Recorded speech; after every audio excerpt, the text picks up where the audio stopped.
बारे में हम पहले पूर्व की कक्षाओं में हम अध्ययन कर चुके हैं और इसके साथ साथ हमने आपको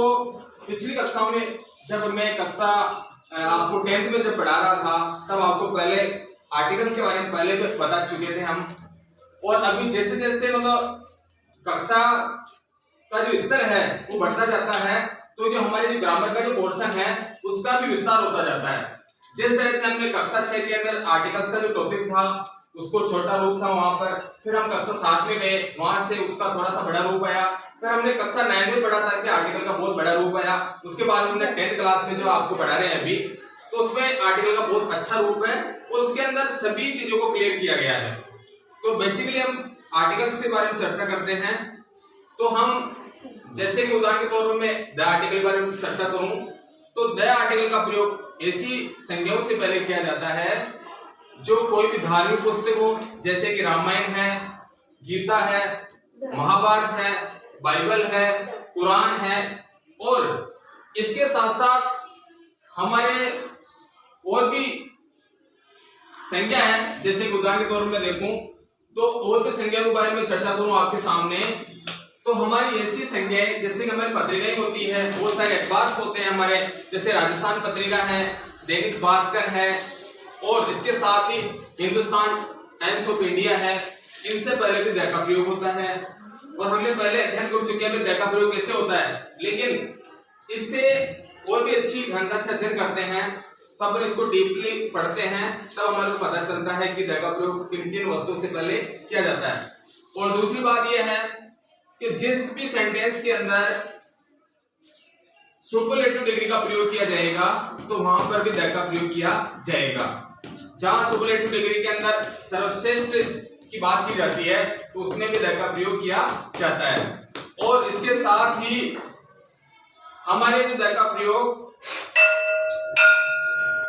ऐसी वस्तुओं के लिए किया जाता है, लेकिन हमारे जब कोई जीरो आर्टिकल के बारे में मैं चर्चा करूं तो जीरो आर्टिकल के बारे में हमने अध्ययन भी किया था कि जीरो आर्टिकल ऐसी वस्तु से पहले किया जाएगा जो बिल्कुल तरल पदार्थ तो उससे पहले जीरो आर्टिकल यानी कोई आर्टिकल नहीं लगेगा।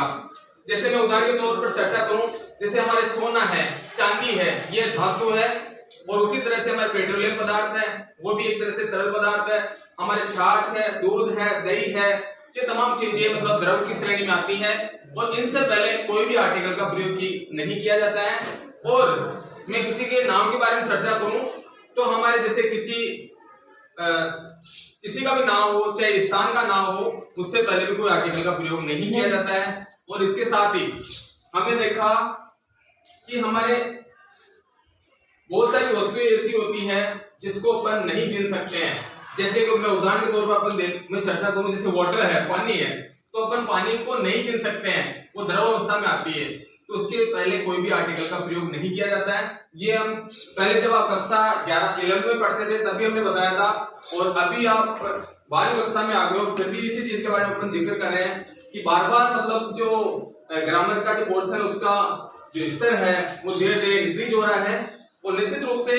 जब आप बड़ी कक्षाओं में जाओगे तो इससे भी बड़ा स्तर आपको देखने को मिलेगा।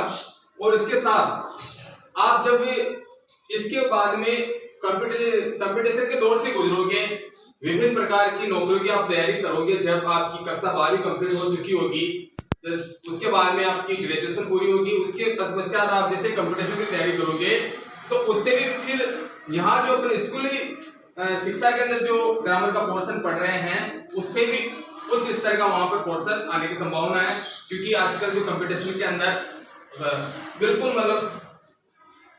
कंपटीशन के हिसाब से मतलब क्वेश्चन पूछे जा रहे हैं, जो उसके अच्छे लेवल के क्वेश्चन ही पूछे जा रहे हैं। धन्यवाद।